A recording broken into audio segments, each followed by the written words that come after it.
Oke, baik. Assalamualaikum warahmatullahi wabarakatuh. Good afternoon, selamat siang semuanya. Okay, thank you for coming to my class, my course again. Okay, and today we're going to discuss about our material development courses, yeah. Because last week we had left our course karena most of you must go to Kubu Resort, ya. Jadi today kita akan melanjutkan, we continue to our previous topic that covers last week we cover about basic terms which are commonly used in material development. Salah satu contohnya kemarin itu ada material adaptations, kemudian ada lingua franca, kemudian material evaluations, kemudian what is material, dan lain sebagainya, kan begitu. Nah, last week we touch into more complex terms. Kita masuk ke lebih istilah-istilah kompleks, tapi tetap it has great relationship with material development. Karena disarankan memang, materi-materi that we are going to develop itu harus memenuhi prinsip-prinsip yang akan kita jelaskan ini. Begitu ya. Tapi sebelum itu nanti juga we're gonna discuss also about the relationship between SLA, yakni second language acquisitions, dengan material development. Karena we are as a teachers, we teach language, ya. Kalau in Indonesia, we teach language as a foreign language. But outside, like in India or in Malaysia, the teachers there teach English as a second language. Mostly, there is no great difference among those terms between second language and foreign language. There are so many similarities, yeah, that we can use, that we can adapt, that we can employ in our process of material development. Itu kenapa prinsip-prinsipnya juga diambil dari hubungan antara SLA dan material development. Furthermore, kita juga akan masuk ke konsep teaching, ya. So what is teaching actually, ya. Nah, itu akan jadi pengantar-pengantar sebelum nanti akhirnya kita masuk ke prinsipal that we need to employ, that we need to insert into our material development process. Oke, saya akan share screen sekarang. Oke. Sorry, which one this one?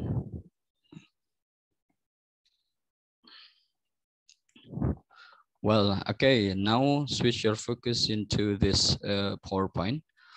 Oke, ini sudah masuk prinsip-prinsipnya, ya. Nah, let's get start from the term.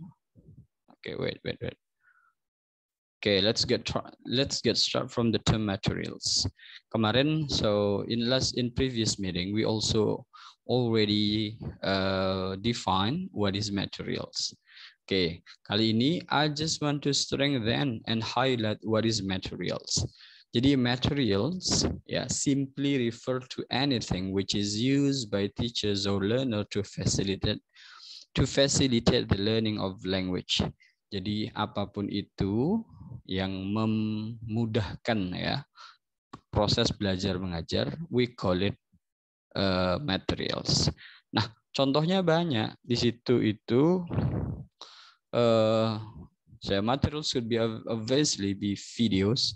Jadi video is materials, DVDs material, emails material, YouTube dictionary, grammar book, workbook, photocopied, exercise, newspaper, dan lain sebagainya. Itu adalah materials.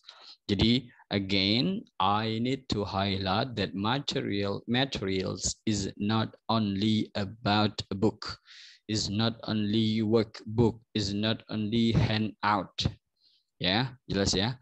Jadi material is not only handout or workbook. Nanti kalian salah paham. Like in public speaking, I give you a video that you need to imitate. Yeah, we call it, yeah, video. Sorry, we call it materials. Kenapa? Because it's simply, okay, facilitate our learning of language. Jelas ya? Atau maybe someday I'll bring a photocopy of exercise, or I'll bring a big speaker besar, then I turn on an audio that cover our lesson, itu juga masuk dalam kategori materials. Jelas ya? Oke, jadi sekali lagi jangan terpaku learner kalau you sudah lepas atau sudah masuk ke dalam dunia pengajaran as a teacher or as an instructor. Jadi jangan don't just believe that material is only workbook or handout, karena anything that facilitate our learning process, we can say it as materials. Jelas ya? Kita masuk. Nah, ada syarat-syaratnya material itu. Nah, syarat-syarat ini yang harus dipenuhi. Ya. Apa saja? Yang pertama adalah materials can be instructional. Yang pertama, material itu harus atau boleh atau semestinya memiliki sifat yakni instructional. What is that? Instructional mean, materials inform the learner about the language, atau materials inform the learner about the knowledge. Jadi kalau you bawa tab gitu ya ke kelas, kemudian you presentasi bawa tab ke kelas, kemudian di dalam tab tersebut ada materinya yang menginformasikan menginformasikan pelajar atau learners about the language atau knowledge, maka walaupun itu tab yang berisi video, we can say it materials, dan dia memenuhi aspek pertama yang penting yakni instructional. Jelas ya? Itu yang pertama. Jadi materials can be instructional. Yang kedua, material can also be experiential. Apa itu? Experiential itu materials provide exposure to the language in use. Materi tersebut memberikan kontak langsung terhadap penggunaan bahasa. Oke, contoh you ngajar speaking. Oke, atau saya kasih contoh yang public speaking saya itu saja. I give you a video, and I assign you to imitate the video. Nah, dari video tersebut you can have direct exposure to the language in use. You pakai bahasa Inggris you ngubah dari bahasa Indonesia ke bahasa Inggris, kemudian you latihan untuk menyampaikan that news, karena kan itu berupa news kan ya, that public speaking. Nah, itu kan adalah kontak, you experiential atau you mengalami langsung. Maka yang video yang saya share tersebut, I can say it as the materials that have syarat yakni experiential. Tidak hanya experiential, tapi juga tadi adalah instructional. Jelas ya? Jadi ada instructional, ada experiential. Kemudian, materials can be elicitative. Jadi another aspect that is important from material is not only instructional and experiential, but also elicitative. What is elicitative? Material stimulate language use. Jadi kalau kalau saya perkenalkan dengan materi, saya bawakan video, saya bawakan audio, atau saya bawakan majalah, atau saya bawakan newspaper, atau saya minta kalian baca surat kabar dalam bahasa Inggris, dan kemudian it stimulate the language use, maka hal tersebut, materi tersebut memenuhi syarat yakni elicitative. Ya. Good. Kemudian selanjutnya adalah they can be exploratory. Ini kemarin sudah ya. Di last week itu termasuk dalam discovery learning. Jadi they can be exploratory itu in that they facilitate discoveries about the language use. Jadi kalau semisal materi tersebut mempermudah kalian untuk menemukan penggunaan bahasa dengan lebih mudah, maka materi tersebut memenuhi aspek yang namanya exploratory. Nah, Ini dikatakan oleh Tomlinson tahun 2001 di bukunya page 66. Jadi jelas ya, ada 4 ya aspek penting dalam materi. One is that ada instructional, experiential, ada elicitive, dan yang terakhir adalah exploratory. Jelas, kita lanjut. Nah, kalau tadi we just talk about materials only. We are still not talking about materials development. Now we turn our focus into material development. Apa sih yang dimaksud dengan materials development? Pengembangan materi itu apa sih? Nah, itu ya. Nah, material development by definition itu adalah refer to all the process made used by practitioner who produce and or use material for language learning, including material evaluations, kemudian material adaptation, material design, material production, material exploitation, and research language teaching materials. Jadi kalau you ya sebagai guru, practitioner di situ boleh guru ya, boleh pengembang bahan ajar boleh. Tapi umumnya anggap saja kita guru atau pengajar begitu ya. Jadi you ya, kalau you menghasilkan, Mbak ya, jadi menyiapkan produce atau menggunakan materi untuk pembelajaran ya, di mana you melalui beberapa proses. Yang pertama adalah material evaluations. You evaluasi dulu, ini yang dinamakan pre-evaluations. You evaluasi dulu apakah this material will be appropriate for your learners. Oke. Setelah dievaluasi, oh kayaknya cocok, maka you pilih. Oke. Maka you adaptasikan, you sesuaikan dengan your learners need, your learners characteristic, apakah mereka learning style-nya visual, apakah mereka learning style-nya auditory atau learning style-nya kinestetik. Kemudian kalau sudah dievaluasi, sudah diadaptasi, you design, you make it as good looking as possible, dibuat se-eye catching mungkin, se-easy mungkin untuk diakses. Nah, kemudian di productions ya. You akhirnya kalau sudah didesain sedemikian rupa, you productions, you hasilkan, you bentuk dalam sebuah buku materinya tersebut agar mudah diakses, baik itu buku cetak langsung atau buku elektronik seperti sekarang karena we can access through online kan ya. Nah, kemudian you manfaatkan exploitations, you manfaatkan untuk proses belajar mengajar, maka hal itu yang dinamakan sebagai materials development. Ya. Jelas ya. Dan kemudian terakhir research of language teaching materials. You teliti. Ini lebih lanjutnya ini. Jadi tidak hanya selesai pada proses evaluation, adaptation, design, production, dan proses disampaikan atau diberikan ke siswa, tapi dilakukan penelitian lebih lanjut. Itu secara by definition adalah definisi dari materials development. Jadi jelas, sekali lagi saya ulang, jadi semua proses yang dibuat oleh kalian sebagai guru atau sebagai praktisi pengembang bahan ajar untuk menghasilkan atau menciptakan materi untuk bahan ajar itu dinamakan materials development. Melalui proses apa? Material evaluation, material adaptation, material design, production, exploitation, and research language teaching materials. Jelas ya? Ya. Nanti untuk di pekerjaan kita pasca UTS itu, kita tidak akan sampai pada proses ini ya,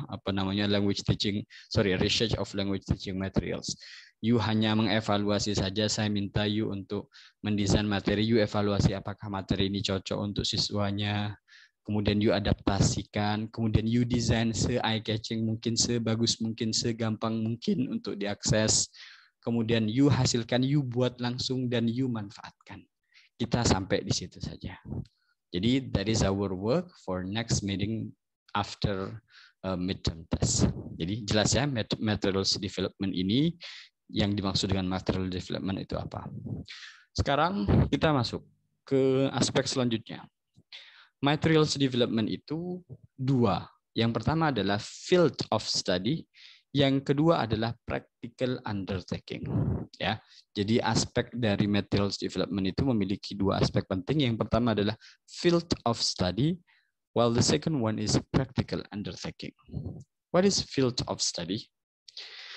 As a field, material development studies the principle and procedures of the design, implementation, and evaluation of language teaching materials. Jadi, materials development itu dikatakan field of study karena pada proses material development itu kita mempelajari prinsip-prinsip. Hari ini kita sudah mempelajari prinsip-prinsip.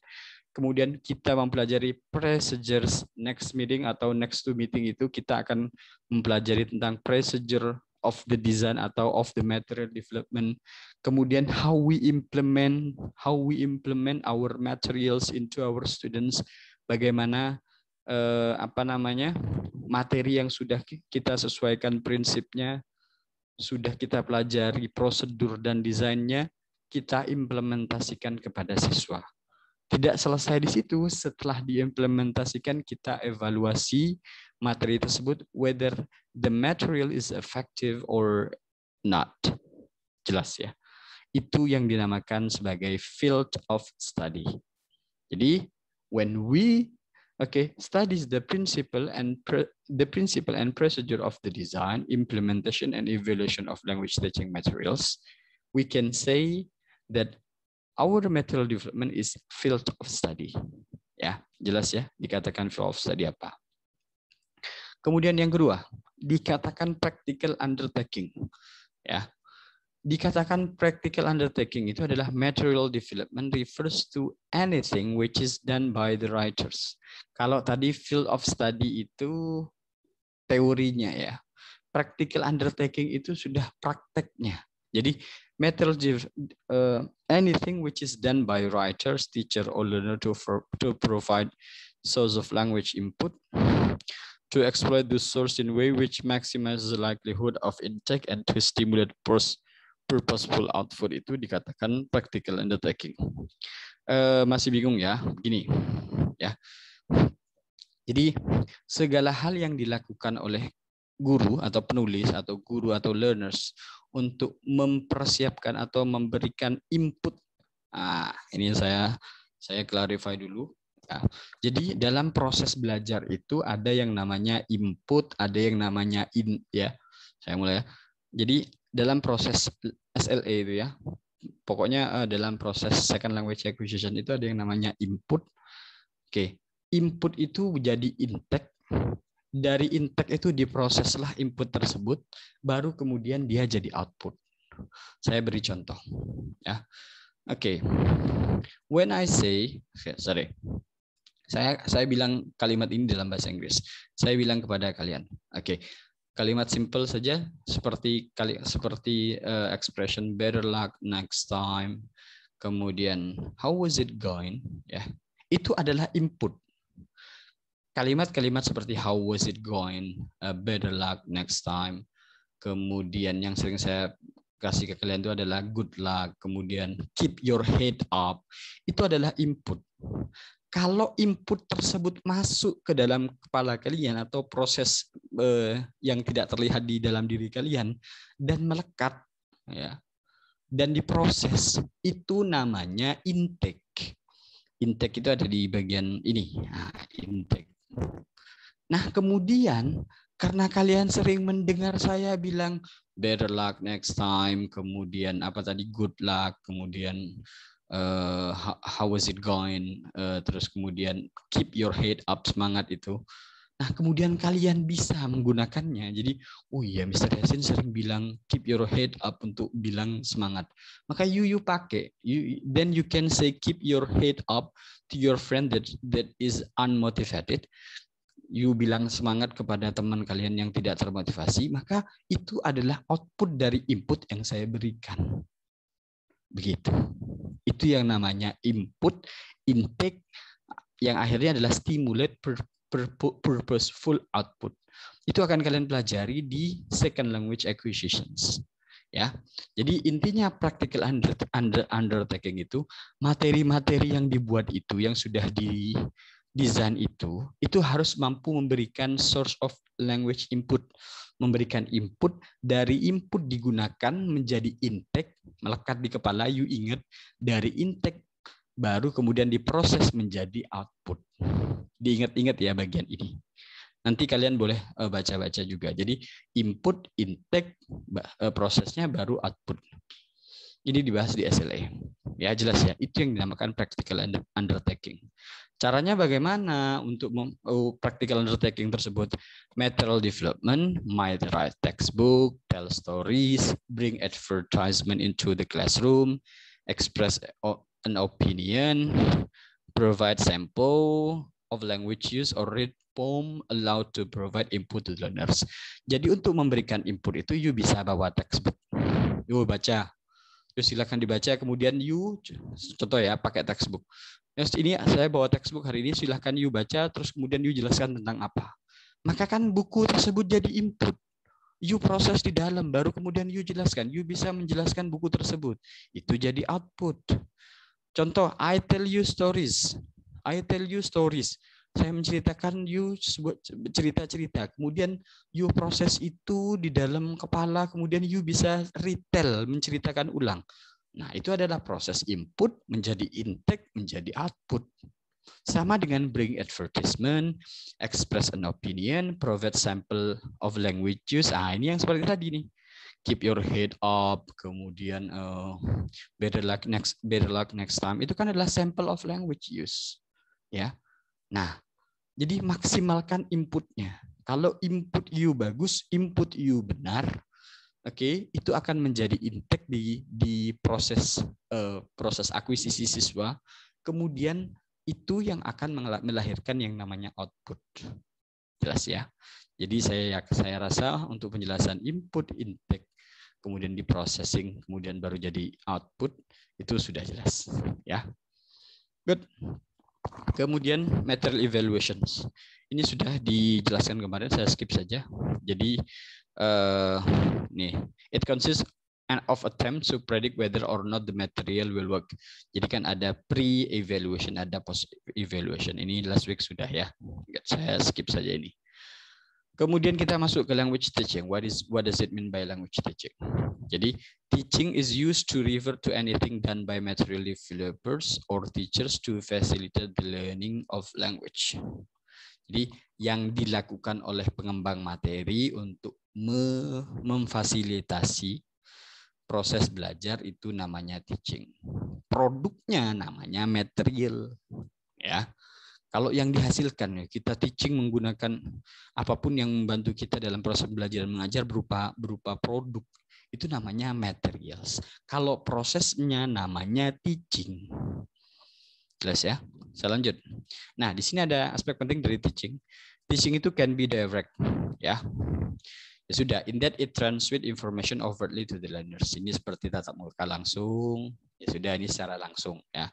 Kalau sekarang bisa direct itu jadi dua lagi, ada yang online dan offline. Tapi ya sudah, intinya direct itu langsung mentransfer informasi secara langsung dari guru kepada siswa. Kemudian ada indirect, in that it helps learner to discover things for themselves. Jadi kalau you ya membantu siswa you untuk menemukan potensi atau menemukan language use.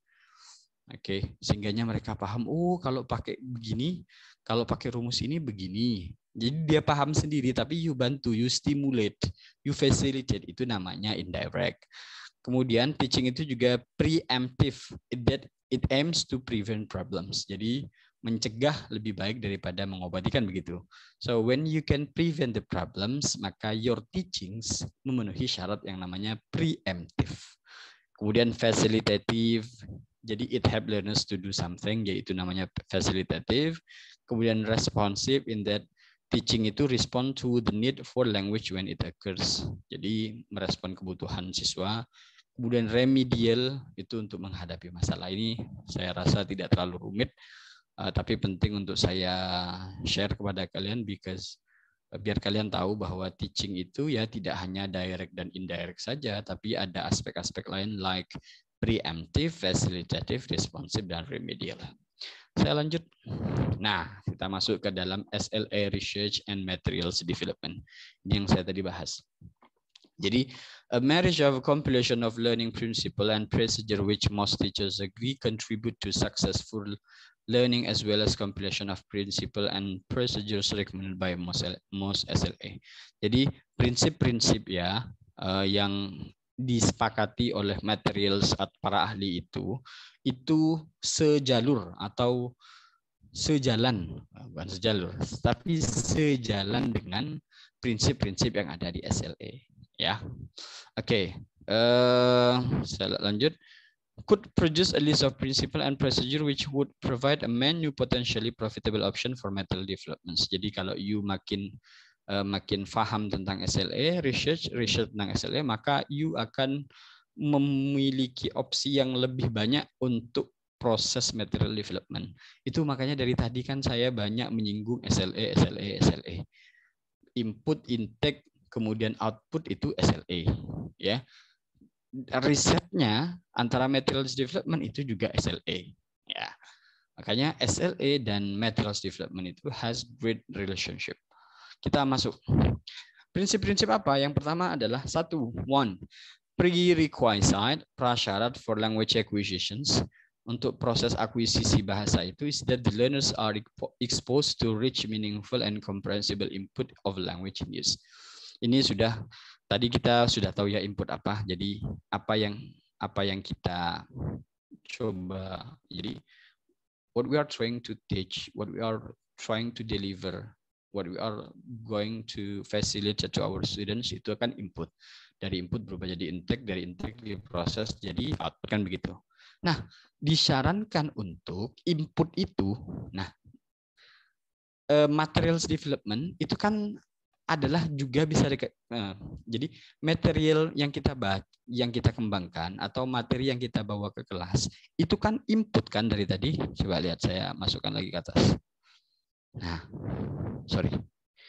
Lihat, materials developer, write textbook, tell stories, bring advertisement. Ini kan material kan? Nah, ini kan input.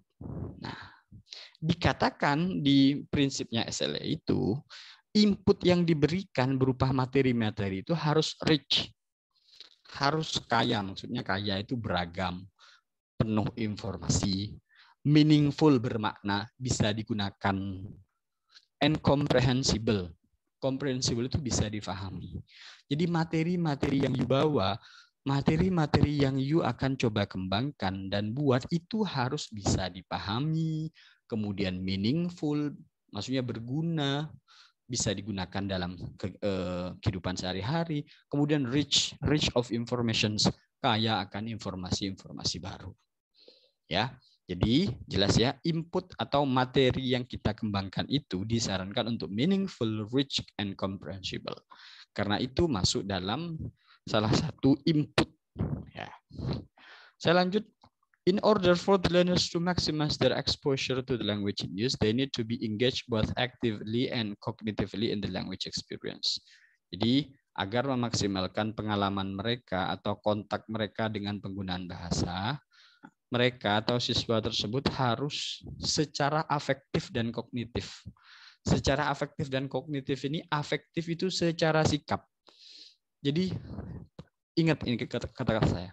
You kalau mau bisa bahasa Inggris secara sikap, secara afektif, itu you harus respect to English, ke bahasanya. You begini, saya kasih contoh. Ada itu di mahasiswa semester 2 itu. Dia itu tipikal mahasiswa yang denial sekali. Saya enggak bisa, Mister. Saya enggak bisa belajar bahasa Inggris ini. Saya susah sekali memahami. Itu tipikal yang denial. You tidak punya you tidak punya good affective, ya.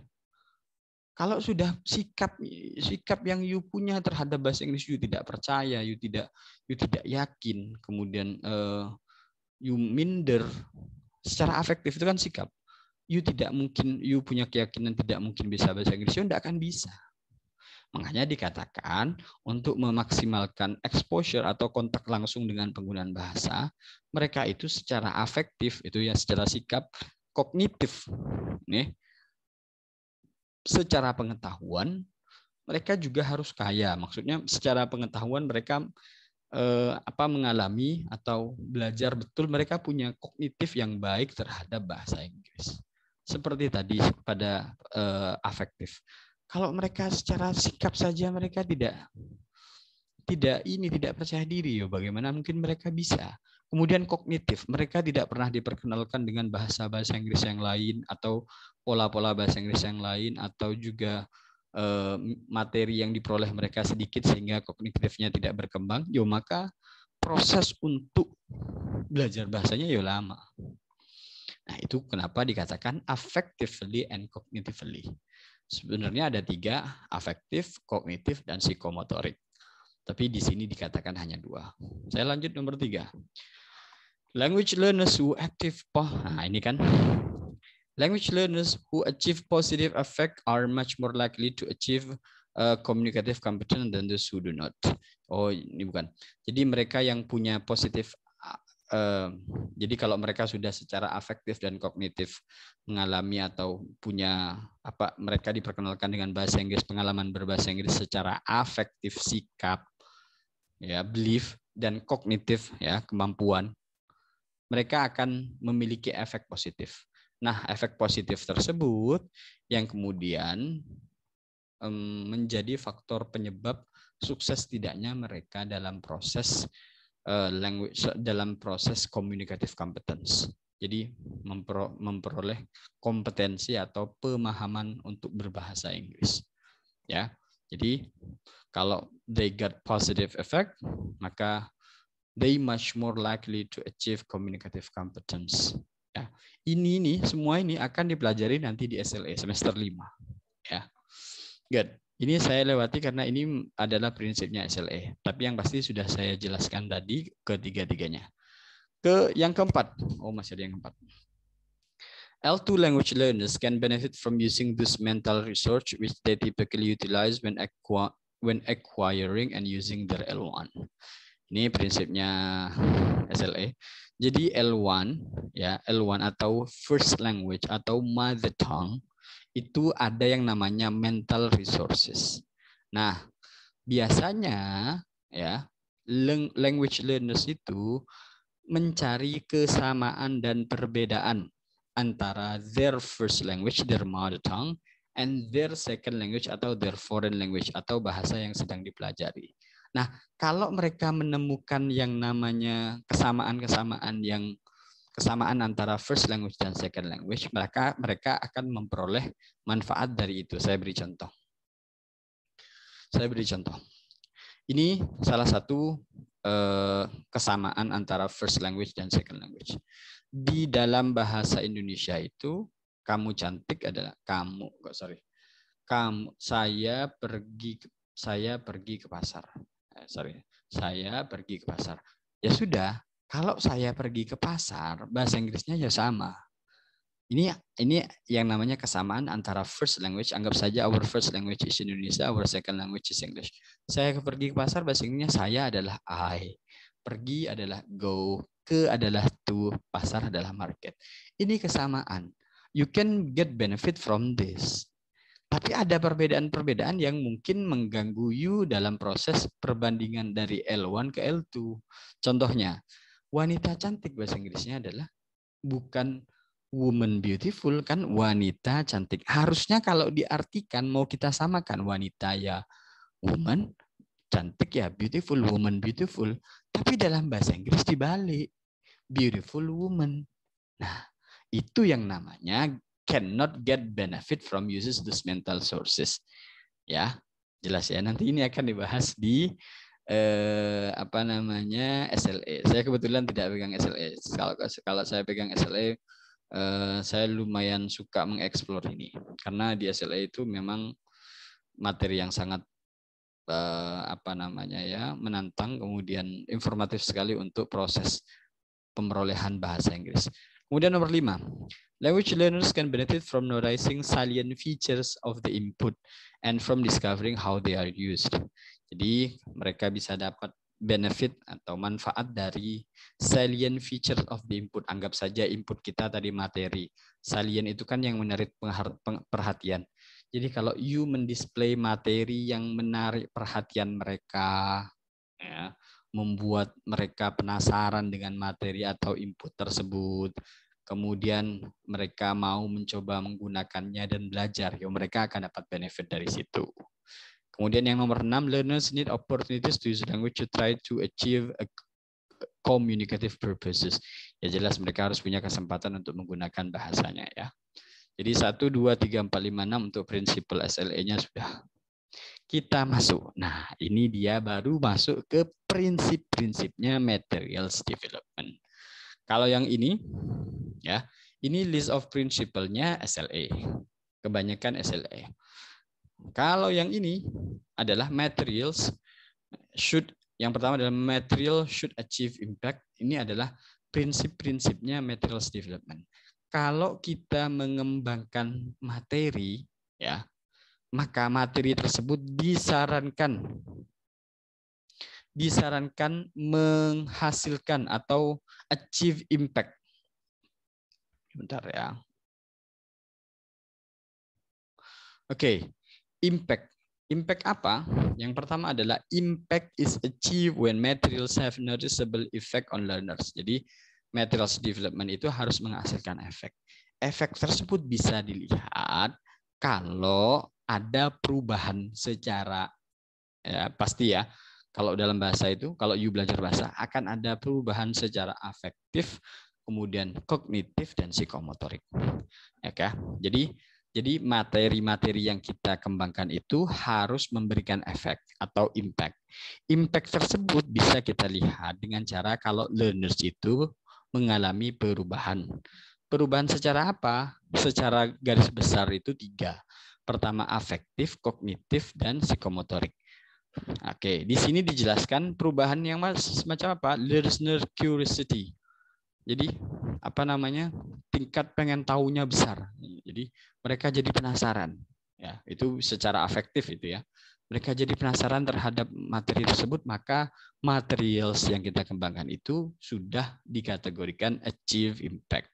Kemudian interest itu juga masih dalam ranah kategori afektif. Kemudian and attentions dan juga attention. Jadi kalau misal mereka dilihat learners itu curious, kemudian interest and pay more attentions, maka dikategorikan bahwa materi tersebut memiliki impact. Agar memiliki impact bagaimana? Yang pertama, materials can achieve impact through, materials itu bisa memiliki impact apabila yang pertama dia memenuhi aspek novelty. Novelty itu apa? Unusual topic, illustration, and activities. Jadi topik-topik baru, kemudian yang membuat mereka penasaran, yang buat mereka mau untuk mencari tahu tentang topik-topik tersebut, maka dikategorikan ya topik tersebut adalah novelty. Jadi untuk achieve impact bisa materi kita itu memenuhi aspek novelty. Kemudian aspek kedua adalah variety. Variety itu apa? Breaking up the monotony of the unit routine with an unexpected activity.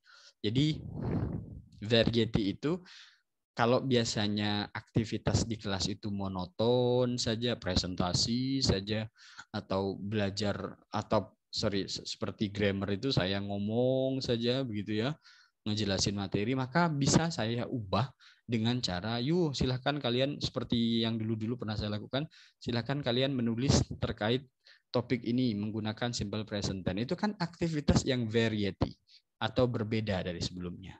Jadi untuk membuat materials itu achieve impact bisa harus memenuhi yang pertama novelty, yang kedua adalah variety. Caranya untuk variety bagaimana? Banyak. Nanti semakin you punya jam terbang di kelas, maka semakin gampang untuk memenuhi aspek ini. Kemudian yang ketiga adalah attractive presentations. Ya sudah. Di situ jelas, use attractive colors, lots of white space, use photograph, dan lain sebagainya. Jadi materi-materi yang you pakai, itu ya, harus memenuhi ini, active presentation. Jadi warnanya harus warna-warni, eye-catching, mudah tapi tidak membuat mata sakit. Kemudian use photograph boleh materi you itu ada readingnya, ada gambar-gambarnya, ada videonya dan lain sebagainya. Ya, itu untuk achieve impact. Kemudian, oke, masih ini ya. Oke. Kemudian appealing content. Appealing content. Jadi achieve impact, memberikan efek itu bisa memenuhi, ya, bisa dengan cara novelty, variety, kemudian attractive presentation, kemudian appealing content. Apa itu appealing content? Topic of interest to the target learners, topic which offer the possibility of learning something new. Jadi jelas ya, appealing content itu ya kalau konten-konten yang you sediakan untuk ini apa namanya, untuk your learners itu kalau yang they can learn something new, maka we can say it appealing content. Sama dengan konten di YouTube, kalau kontennya berbeda dari biasanya sehingga we can learn something new from that, nah itu bisa dikatakan kontennya adalah appealing. Kemudian achievable challenge, task which challenge the learner to think. Jadi jangan lupa walaupun ada novelty, variability, attractive attention, kemudian appealing, juga diberikan challenge. Jadi biar tidak monoton. Jadi harus ada challenge-nya. Tapi challenge-nya itu yang tidak terlalu sulit. Kalau terlalu sulit ya mereka jadi give up dan juga tidak terlalu mudah. Good. Kemudian yang kedua, prinsip yang kedua. Nah, yang pertama adalah materials can achieve impact. Ya, yang ini should achieve impact. Oke, prinsip yang kedua adalah material should help learners to feel at ease. Ya sudah. Jadi kalau mereka merasa nyaman, maka mereka akan semangat belajar.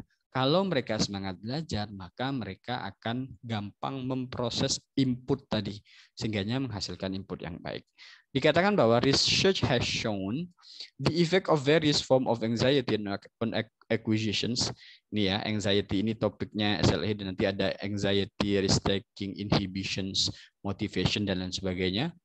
Dikatakan the less anxious the learner, the better the language acquisition proceeds.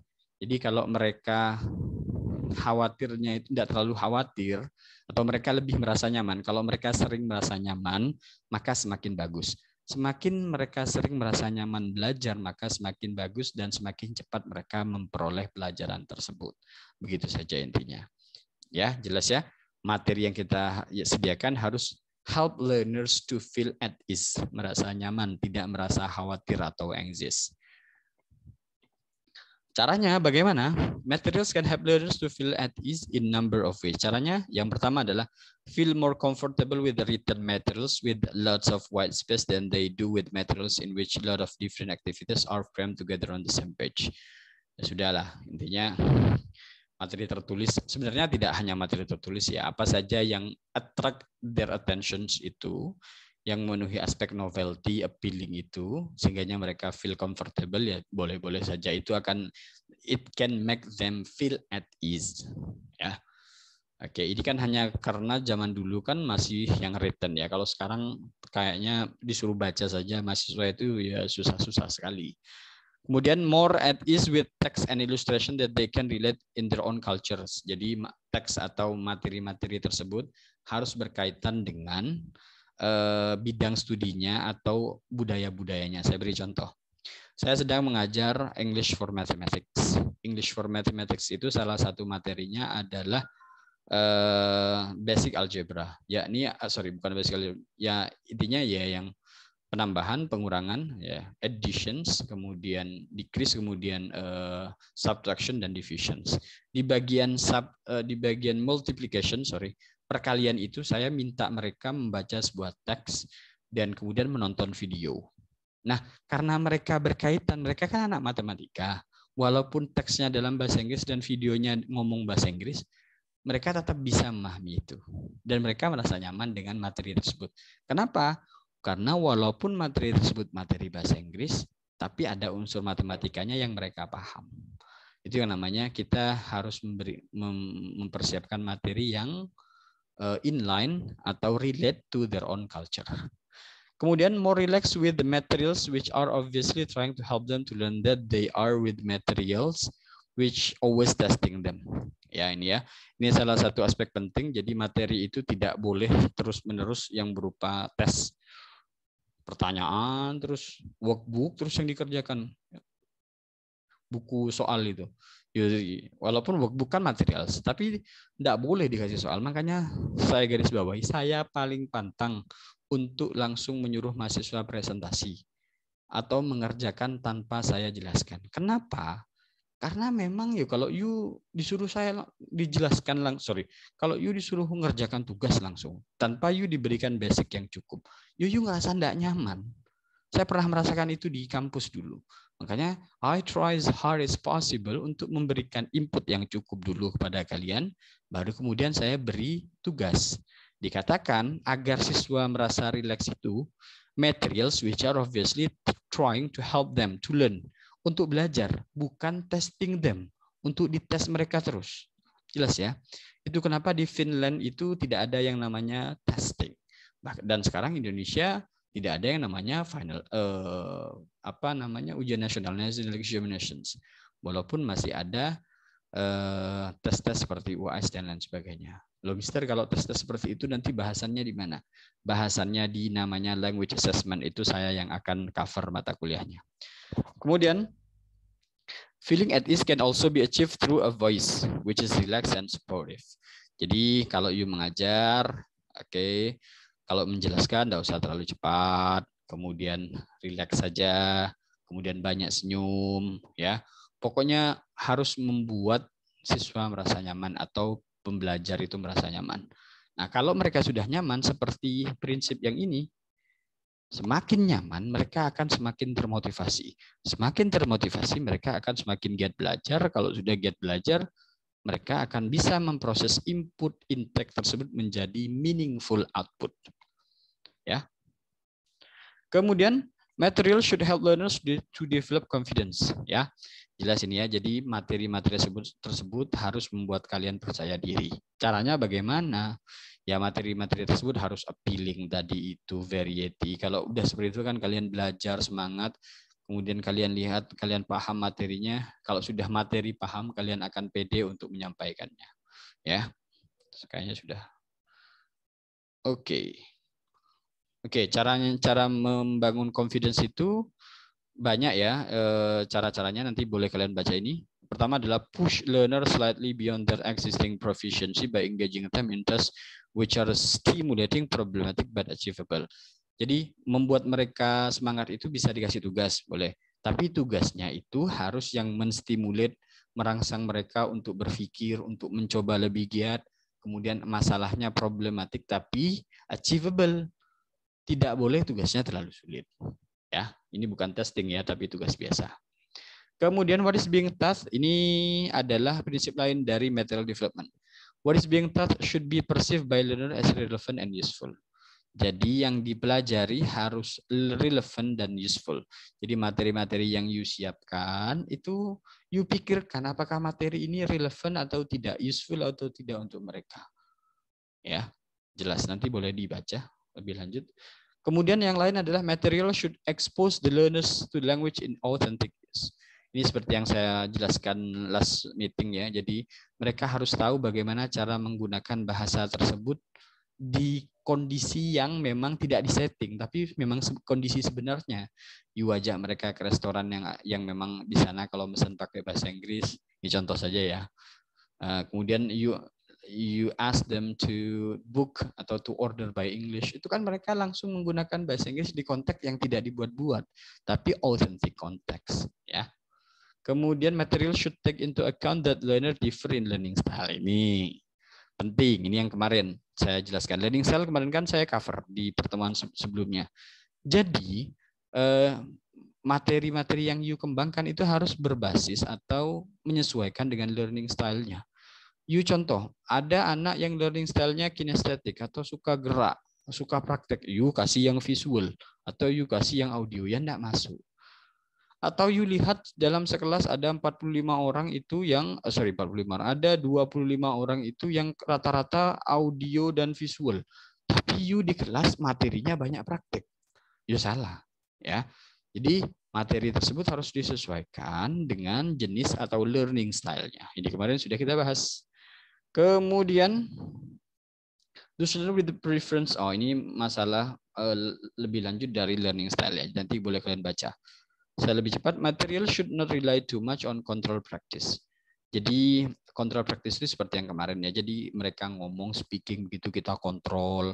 Ayo sekarang coba bilang she, coba ganti he menjadi she dalam simple present.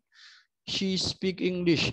Kemudian now change into they. They speak English. Now change into negative. They don't speak English. Itu namanya control practice ya. Jadi tidak boleh terlalu dikontrol. Biarkan mereka belajar dari authentic. Authentic use. Tadi sudah dibahas sebelum-sebelumnya. Oke, ini terakhir. Good. Itu saja dari saya. Nanti ini boleh kalian baca-baca. Sudah saya kirim atau kalau tidak saya kirim lagi nanti untuk materi ini. Itu saja dari saya. Thank you so much. Minggu depan saya akan memilih beberapa orang untuk melakukan presentasi, tapi tidak semuanya ya. Thank you so much. I'm gonna see you again next meeting. Assalamualaikum warahmatullahi wabarakatuh and good afternoon everyone. Okay, God bless you.